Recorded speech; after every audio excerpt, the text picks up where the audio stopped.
போர்வைக்கால அட்டகாச audio offer start ஆகிருச்சு. போர்வைக்கால பொருட்கள் வாங்கி 1 கோடி மதிப்புள்ள கிஃப்ட்ஸ் வின் பண்ண வாய்ப்பை பெறுங்க. மாண்புமிகு எதிர்க்கட்சி தலைவர் அவர்கள். மாண்புமிகு பேரவைத் தலைவர் அவர்களே, தொகுதி மறுவரையறை டீலிமிட்டேஷன் அப்படிங்கிற பேர்ல எக்காரணம் கொண்டும் நம்முடைய தமிழ்நாடு பாதிக்கப்படக்கூடாது என்பதுதான் எங்களுடைய உறுதியான நிலைப்பாடு. அது மட்டும் இல்ல, தற்போதைய மக்கள் தொகை கணக்கெடுப்பு அடிப்படையில் புதுசா டீலிமிட்டேஷன் கொண்டு வந்தா அது எவ்வளவு பெரிய ஆபத்தாக அமையும் அப்படிங்கிறத இந்தியாவுக்கே முதலா சொன்ன இயக்கம் எங்களுடைய திராவிட முன்னேற்ற கழகம், எங்களுடைய தலைவர் அவர்கள் தான்.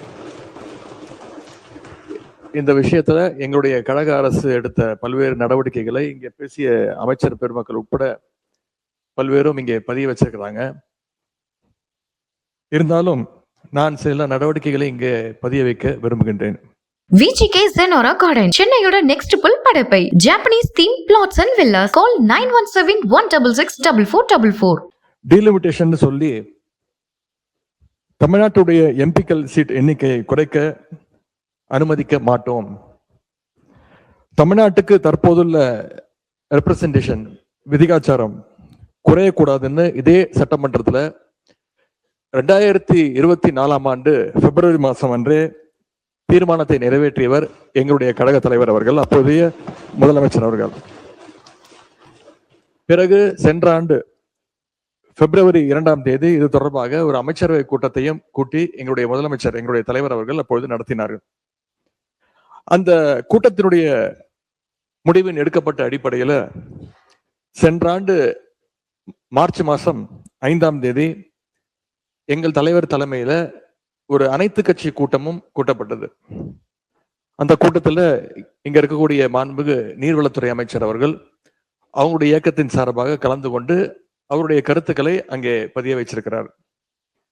அதன் பிறகு மார்ச் 7 டீலிமிட்டேஷன் எக்ஸசைஸின் அதனுடைய ஆபத்தை விலக்கி தென் மாநிலங்கள் உள்பட 7 மாநில முதலமைச்சர்களுக்கும் அந்தந்த மாநிலங்களைச் சேர்ந்த முக்கியமான அரசியல் கட்சி தலைவர்கள் அனைவருக்கும் எங்களுடைய தலைவர் அப்பொழுதைய தமிழ்நாடு முதலமைச்சர் அவர்கள் ஒரு விளக்கமாக ஒரு கடிதத்தையும் எழுதியிருந்தார். பின்பு மார்ச் 22 ஃபேர் டீலிமிட்டேஷன் என்ற தலைப்பில் 5 மாநில முதலமைச்சர்கள் மற்றும் இந்தியாவுடைய மிக முக்கியமான 10க்கும் அதிகமான கட்சிகளை சேர்ந்த முக்கிய தலைவர்களை கொண்டு ஒரு ஜாயிண்ட் ஆக்ஷன் கமிட்டி கூட்டத்தை எங்களுடைய தலைவர் அவர்கள் சென்னையிலே நடத்தினார்கள். அந்த கூட்டத்துல இந்த டீலிமிட்டேஷனுடைய பாதிப்புகளை நான் தான் பிரசன்டேஷனாக கொடுத்தேன். 2026 மக்கள் தொகை அடிப்படையில் எம்பி தொகுதிகளை நிர்ணயித்தால் தென் மாநிலங்களுடைய எம்பிக்கள் தொகுதிகளுடைய எண்ணிக்கை குறைந்துவிடும். அதே நேரம் மக்கள் தொகையை கட்டுப்படுத்தாத வட மாநிலங்கள் அவங்களுடைய எம்பிக்கள் தொகுதிகள் அதிகரித்துவிடும். எனவே தொகுதி மறுவரை திட்டத்தை, இந்த டீலிமிட்டேஷன் ப்ராசஸை அடுத்த 25 ஆண்டுகளுக்கு நடத்தக்கூடாது, நிறுத்தி வைக்க வேண்டும். 1971 சென்சஸின் படியே மக்களவை தொகுதிகள் தொடர வேண்டும் அப்படின்னு அந்த பிரசன்டேஷன்ல நான் தான் விளக்கி கூறினேன். அதுவே அந்த ஜாயிண்ட் ஆக்ஷன் கமிட்டி கூட்டத்தில் முக்கிய முடிவாக எடுக்கப்பட்டது. இதை அடுத்து அந்த கூட்டத்தில் எடுக்கப்பட்ட முடிவை எங்களுடைய தலைவர் அவர்கள், அப்போதைய முதலமைச்சர் அவர்கள் மார்ச் 24 இதே சட்டமன்றத்தில் விளக்கி கூறினார்கள். இந்த ஆண்டு ஏப்ரல் 16 அந்த மசோதாவுடைய நகலை தமிழ்நாடு எங்கும் எரிச்சு எங்களுடைய எதிர்ப்பை நாங்கள் வெளிக்காட்டினோம். எங்கள் தலைவர் அவர்களே, அப்பொழுது முதலமைச்சர் அவர்கள், எங்களுடைய தலைவர் அவர்களே அந்த போராட்டத்தில் கலந்து கொண்டு அந்த டீலிமிட்டேஷன் மசோதாவை எரித்தார்கள். அந்த மசோதா தோற்கடிக்கப்பட்டதை இந்த தீர்மானத்துல இந்த அரசு குறிப்பிட்டிருக்கு. அந்த மசோதாவுக்கு நாங்கள் திராவிட முன்னேற்ற கழகம் காட்டிய எதிர்ப்பு தான் அந்த மசோதா பாராளுமன்றத்துல தோற்கடிக்கப்பட்டதற்கான காரணம். இந்த சூழல்ல டீலிமிட்டேஷன் சட்ட திருத்தத்துக்கான மசோதாவை ஒன்றிய அரசு மீண்டும் கொண்டு வரக்கூடும் என்று எதிர்பார்க்கப்படுகின்றது. இதுல முக்கியமான விஷயம் என்ன அப்படின்னா, 1971 இருந்து 2026 வரை ஃப்ரீஸ் செய்யப்பட்டு இருக்கக்கூடிய அந்த டீலிமிட்டேஷன் எக்ஸசைஸை மேலும் 25 ஆண்டுகளுக்கு நீட்டிக்க வேண்டும். அதற்கான புதிய சட்ட திருத்தம் இந்த ஆண்டு வரலன்னா 2027 மக்கள் தொகை அடிப்படையில் எம்பிக்கள் தொகுதிகள் நிர்ணயம் செய்யப்படுவதற்கான வாய்ப்பு ஏற்பட்டுவிடும். அப்படி செய்யறதுக்கான அதிகாரத்தை அரசியலமைப்பு வழங்கியிருக்குன்னு சட்ட வல்லுநர்கள் தொடர்ந்து கூறி வருகிறார்கள். திராவிட முன்னேற்ற கழகத்தை பொறுத்த வரைக்கும் 33% மகளிர் இடஒதுக்கீட்டை நாங்கள் முழுமையாக ஆதரிக்கின்றோம், வரவேற்கின்றோம். ஒருவேளை மகளிர் இடஒதுக்கீடு மசோதாவுக்காக டீலிமிட்டேஷன் எக்ஸசைஸ் செய்யப்பட்டா 1971 மக்கள் தொகை அடிப்படையிலேயே செய்ய வேண்டும். அதுல ஏதாவது மாற்றம் வந்தா நாடாளுமன்றத்துல தமிழ்நாட்டு எம்பிக்களுடைய விதிகாச்சாரம், நம்மளுடைய ரெப்ரசன்டேஷன் இப்ப இருக்கக்கூடிய 7.18% குறைக்க அனுமதிக்க கூடாதுன்னு மீண்டும் வலியுறுத்தி சொல்லி அரசு கொண்டு வந்திருக்கக்கூடிய இந்த தீர்மானத்தை நாங்கள் வரவேற்கின்றோம். மாண்புமிகு பொதுப்பணித்துறை அமைச்சர் அவர்கள்.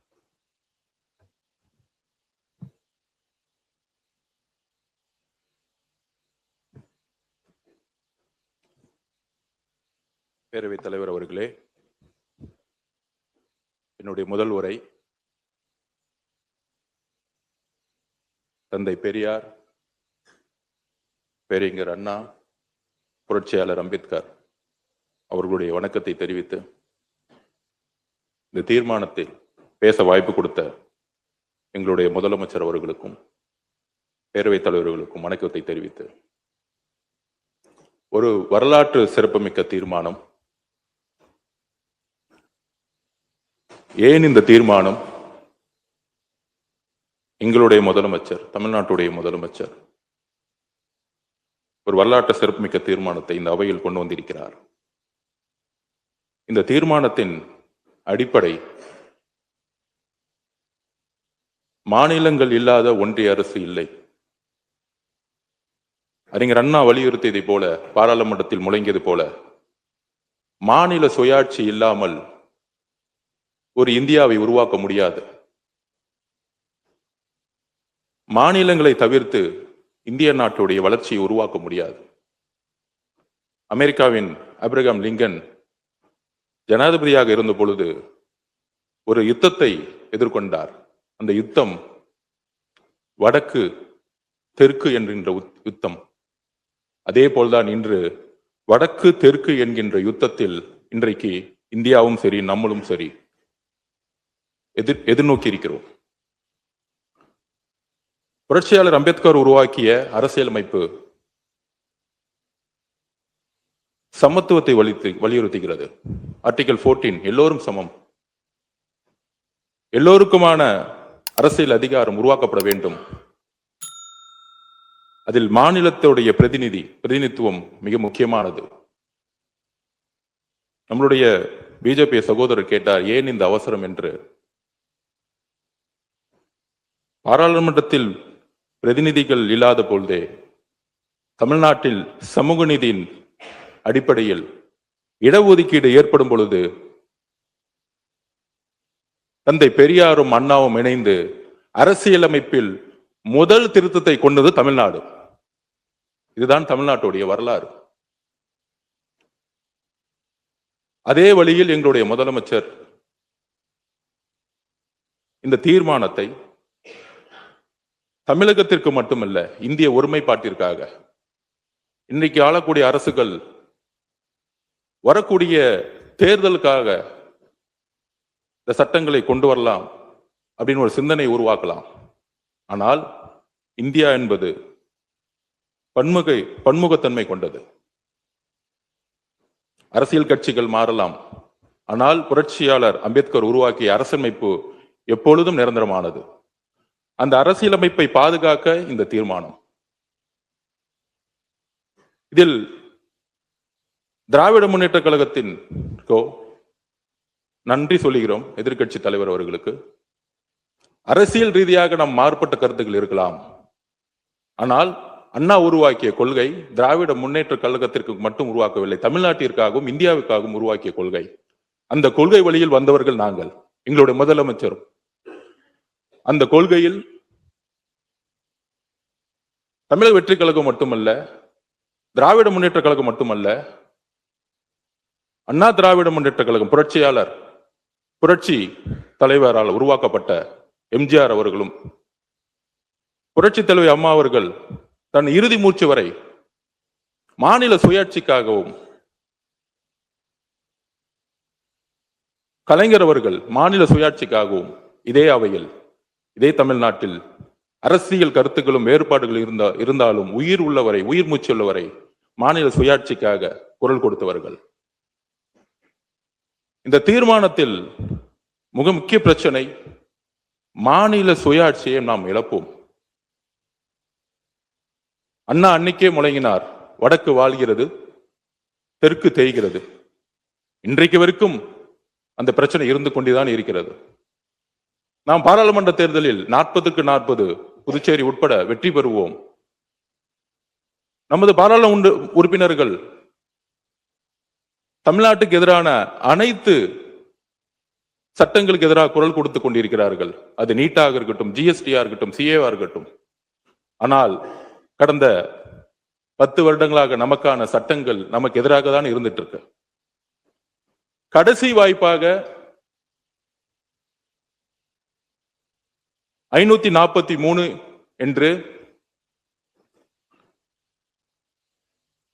நமக்கான ஒரு ஃப்ரீஸ் செய்யப்பட்ட, கடைசியாக 2001 ஃப்ரீஸ் செய்யப்பட்ட ஒரு பாராளுமன்ற உறுப்பினர்களின் எண்ணிக்கை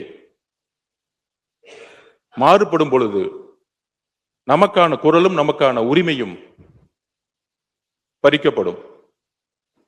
வரலாறு பத்தி பேசலாம்னு நினைச்சேன். நம்மளுடைய மாண்புமிகு சகோதரர் வன்னியரசு அவர்கள் எல்லாத்தையும் பேசிட்டாரு. பாரத பிரதமர் திருமதி இந்திரா காந்தி அம்மையார் அவர்கள் மக்கள் தொகையால் கட்டுப்படுத்தக்கூடிய திட்டங்களை கொண்டு வரும் பொழுது, தென் மாநிலங்கள் அதை வளர்ச்சிக்காக அமல்படுத்திய பொழுது, மக்கள் தொகையின் அடிப்படையில் பாராளுமன்றத்தின் விகிதாச்சாரம் நிர்ணயிக்கப்பட்டால் நாளைக்கு இந்தியா சமத்துவத்தை இழந்துவிடும் என்கின்ற சட்டத்தை கொண்டு வந்தார். அதன் வழியில் திரு வாஜ்பாய் அவர்கள் 2001 மக்கள் தொகை கணக்கெடுப்பின்படி அப்பொழுதும் சட்டத்தை நிறைவேற்றி 25 வருடங்களுக்கு 543 என்கின்ற பாராளுமன்ற உறுப்பினர்களுடைய விகிதாச்சாரத்தையும், தமிழ்நாட்டில் 39 என்கின்ற விகிதாச்சாரத்தையும் உறுதிப்படுத்தினார்கள். ஆனால் இன்றைக்கு அரசியல் கருத்துக்கள் நமக்குள் இருந்தாலும், எனக்கு முன்பு பேசிய சட்டமன்ற உறுப்பினர்களுடைய உரையிலிருந்து என்னுடைய விளக்கத்தை நான் தொடர்கிறேன். எனக்கு முன்பு பேசிய சட்டமன்ற உறுப்பினர்கள் வரலாற்றை முன்னாடியே சொல்லிட்டாங்க. அதில் முதலில் பிஜேபியோடைய எம்எல்ஏ அவர்கள் சகோதரர், ஏன் இந்த அவசரம், உள்ளாட்சி நிர்வாகத்தில் சட்டமன்றத்தில் நிர்வாக ரீதியாக மாற்றப்படும் பொழுது ஏன் பாராளுமன்றத்தில் மாற்றப்பட வேண்டும் என்று கேட்டார். அமெரிக்கா இந்த உலகத்தில் ஜனநாயகத்தில் 2 ஜனநாயகம் மிகப்பெரியது என்று வரலாற்று ஆசிரியர்கள் சொல்வார்கள். ஒன்று அமெரிக்க ஜனநாயகம், மற்றொன்று இந்திய ஜனநாயகம். அமெரிக்க ஜனநாயகத்தை கட்டிக்காத்த திரு ஆப்ரஹாம் லிங்கன் ஆகட்டும், அவருடைய பார்வையிலும் சரி, அமெரிக்காவுடைய வளர்ச்சி, இந்த உலகத்தில் பொருளாதாரத்தில் நம்பர் 1 கண்ட்ரி அமெரிக்கா, அங்கு மக்கள் தொகையின் அடிப்படையில் பாராளுமன்ற உறுப்பினர்களுடைய விகிதாச்சாரத்தை உருவாக்கவில்லை. 20 கோடியிலிருந்து 50 கோடி 60 கோடி ஆனாலும் இன்னைக்கு வரைக்கும் அதே பாராளுமன்ற உறுப்பினர்கள் தான் இருக்கிறாங்க. பாராளுமன்ற உறுப்பினர்களுடைய பணி வேறு, சட்டமன்ற உறுப்பினர்களுடைய பணி வேறு, உள்ளாட்சி பிரதிநிதிகளுடைய பணி வேறு. தேமுதிகவுடைய சகோதரி அவர்களும் இதை குறிப்பிட்டார்கள். 50% இன்க்ரீஸ் ஆகும் பொழுது நமக்கு பலன் தானே அப்படின்னு கிடையாது. 5-6 வட மாநிலங்கள் சேர்ந்தால் ஒரு பிரதம மந்திரியை உருவாக்க முடியும் என்கின்ற நிலை இன்றைய வரையும் இருந்துட்டு இருக்கு. அதை மாற்றப்பட வேண்டும். தென்னிந்தியாவில் இருந்து, ஏன் தமிழ்நாட்டிலிருந்து ஒரு பிரதம மந்திரி எதிர்காலத்தில் உருவாக்கப்பட வேண்டும். அதிகாரம் உத்தரப்பிரதேசுக்கோ பீகாருக்கோ குஜராத்துக்கோ மட்டுமல்ல. நம்மளுடைய குரல் சட்டமன்றத்தில் ஒலித்தது போல ஒரு நாள் பாராளுமன்றத்தில் ஒரு பிரதம மந்திரியாக ஒலிக்க வேண்டும். இதற்குதான் இந்த தீர்மானம். நாம் பொருளாதாரத்தில் மகாராஷ்டிராவுக்கு அடுத்த இடத்துல இருக்கிறோம். ஆனால் சட்டங்கள், பாராளுமன்றத்தில் நடக்கக்கூடிய அனைத்து சட்டங்கள் ஏன் தமிழ்நாட்டுக்கு எதிராக இருக்கிறது? ஏன்னா நம்மளுடைய குரல், நம்மளுடைய அதிகாரம் மக்கள் தொகையின் அடிப்படையில் இன்றைக்கு வரைக்கும் செயல்பட்டு இருக்கு. இதுதான் மிகப்பெரிய பிரச்சனை. அப்ப அம்பேத்கர் உருவாக்கிய அரசியலமைப்பு இன்றைக்கு வரைக்கும் கேள்விக்கு உள்ளாக்கப்பட்டிருக்கு. அப்ப இன்றைக்கு 3 வழி இருக்கு. முதலில் மக்கள் தொகையின் அடிப்படையில் பாராளுமன்ற உறுப்பினர்களை உயர்த்த நினைத்தார்கள். பாரத பிரதம மந்திரியாக இருந்த அம்மையார் இந்திரா காந்தி அம்மையார் அதை தடுத்து நிப்பாட்டினாங்க.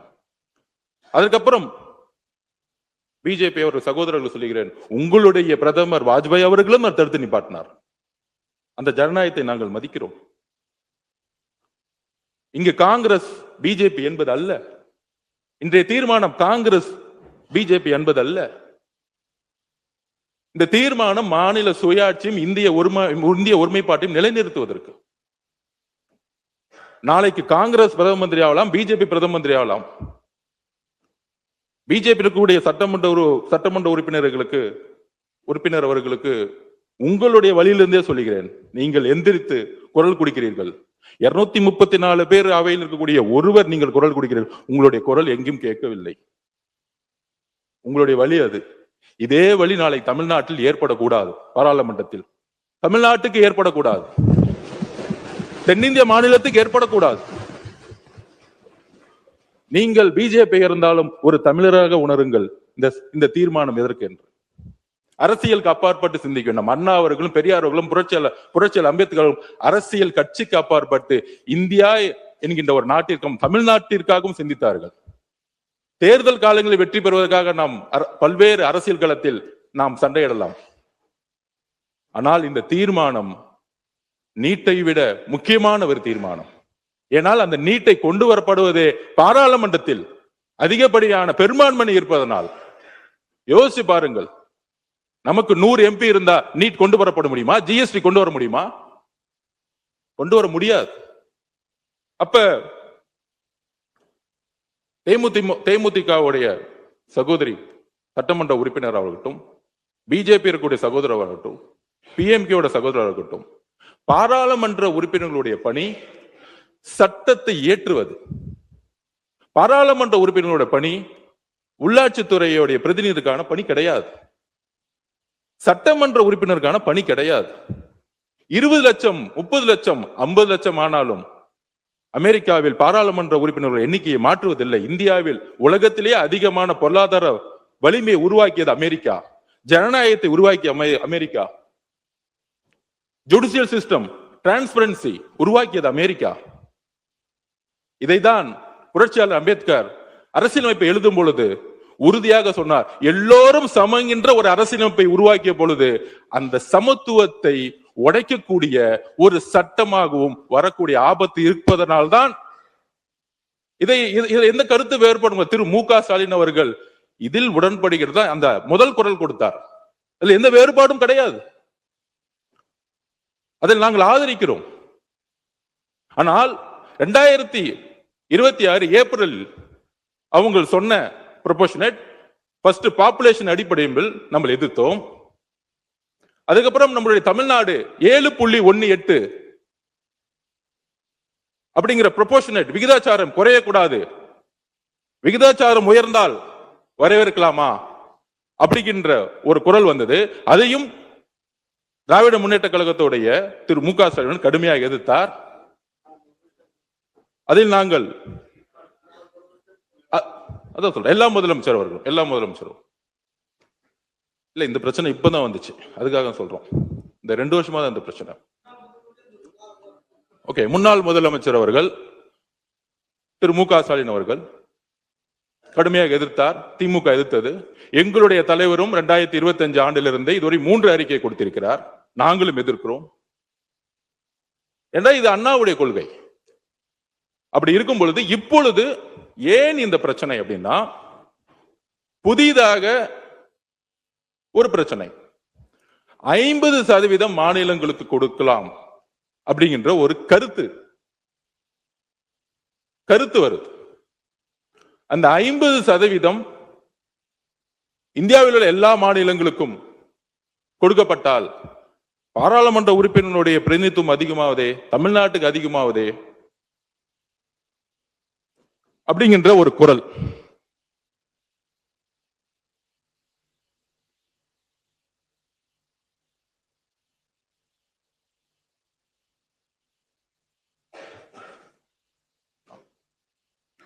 பொதுவாக இந்த குரல் நியாயமற்றது. ராஜஸ்தான், மத்திய பிரதேஷ், உத்தரப்பிரதேசம், பீகார், மகாராஷ்டிரா இந்த மாநிலங்களை இணைத்தாலே இந்த 50% அதிகமாகும் பொழுது தேர்தல் அரசியலில் சுலபமாக மீண்டும் வட இந்தியாவின் ஆதிக்கம் உருவாகும். 50% உயர்த்தினாலும் உருவாகும். அதனால் இன்றைக்கு ஃபேர் டீலிமிட்டேஷன் ஃப்ரீஸ் டீலிமிட்டேஷன் முக்கியம்.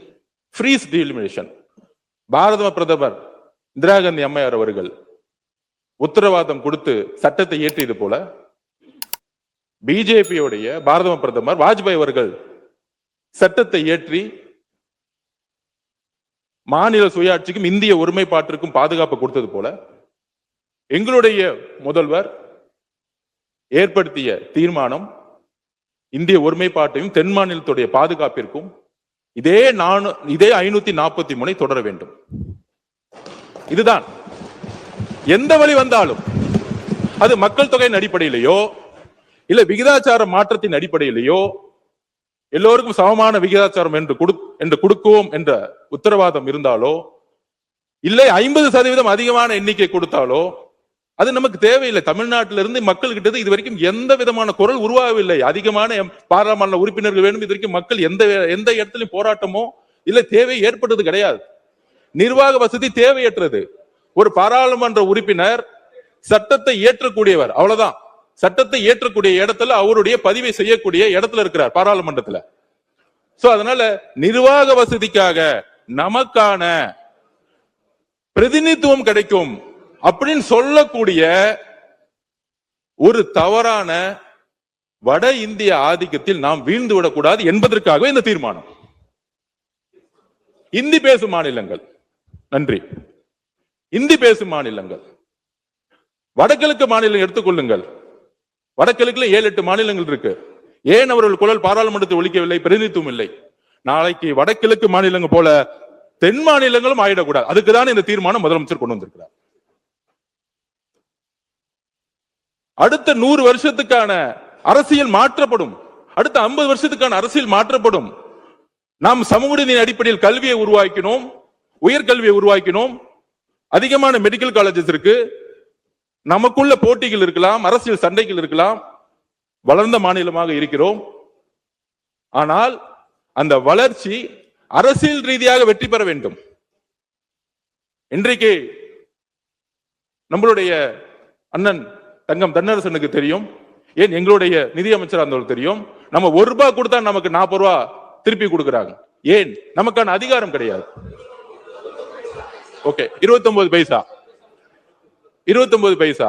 அப்ப ஏன்? இதுதான் நமக்கான அதிகாரம் இல்லை. நாம் உழைக்கிறோம், அதிகாரத்தை உருவாக்க முடியல.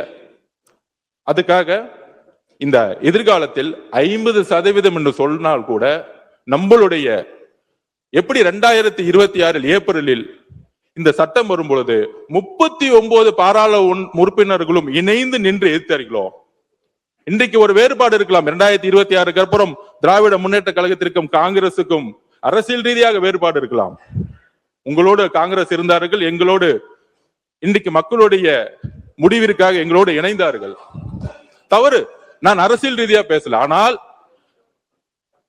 ஆனால் மாநில சுயாட்சி பிரச்சனை வரும்போது காங்கிரசும் சரி, அண்ணா திராவிட முன்னேற்ற கழகமும் சரி, திராவிட முன்னேற்ற கழகமும் சரி, கம்யூனிஸ்ட் தோழர்களும் சரி, பிசிகே இருந்தாலும் சரி, எல்லாரும் இணைந்து, ஐயுமலரும் சரி, எல்லோரும் இணைந்து 39 பாராளுமன்ற உறுப்பினர்களும் இணைந்து இந்த சட்டம் எப்பொழுது வந்தாலும் அது மக்கள் தொகையின் அடிப்படையிலேயோ விகிதாச்சாரின் அடிப்படையிலேயோ இல்லை 50% அதிகமாக கொடுக்கப்படும் என்று சொன்னாலோ, இல்லை எங்களுக்கு பாரத பிரதமர் இந்திரா காந்தி அம்மையார் உருவாக்கிய அந்த சட்டத்தை பாதுகாத்த வாஜ்பாய் அவர்கள் சட்டத்தை பாதுகாத்தது போல இன்னும் 25 வருட காலங்கள் இதே 543 ஃப்ரீஸ் செய்ய வேண்டும் என்கின்ற ஒரு உறுதிமொழியுடன் இந்த தீர்மானத்தை நாம் நிறைவேற்ற வேண்டும் ஒரு மனதுடன். இதுதான் எங்களுடைய தீர்மானம். அதில் பாராளுமன்றத்தில் அந்த சட்டம் வரும்பொழுது 39 நாடாளுமன்ற உறுப்பினர்களும் அவையுள் இருந்து வெளிநடப்பு செய்யாமல் அந்த சட்டத்திற்கு எதிராக வாக்களிக்க வேண்டும். அப்பொழுதுதான் அந்த சட்டம் நிறைவேறாது என்கின்ற ஒரு தாழ்மையான ஒரு வேண்டுகோளுடன் இந்த தீர்மானத்தை நிறைவேற்ற இங்க இருக்கக்கூடிய அனைத்து கட்சிகளுக்கும் எங்களுடைய வேண்டுகோளை கொடுக்கிறோம். நன்றி, வணக்கம். போர்வைக்கால அட்டகாச ஆடியோ ஆஃபர் ஸ்டார்ட் ஆகிருச்சு. போர்வைக்கால பொருட்கள் வாங்கி 1 கோடி மதிப்புள்ள கிஃப்ட்ஸ் வின் பண்ண வாய்ப்பை பெறுங்க. VGK Zenora Garden சென்னையோட நெக்ஸ்ட் புல் Padappai Japanese theme flats and villas. Call 9171664444. மின்னம்பலம்.com தமிழின் முதல் மொபைல் பத்திரிகை.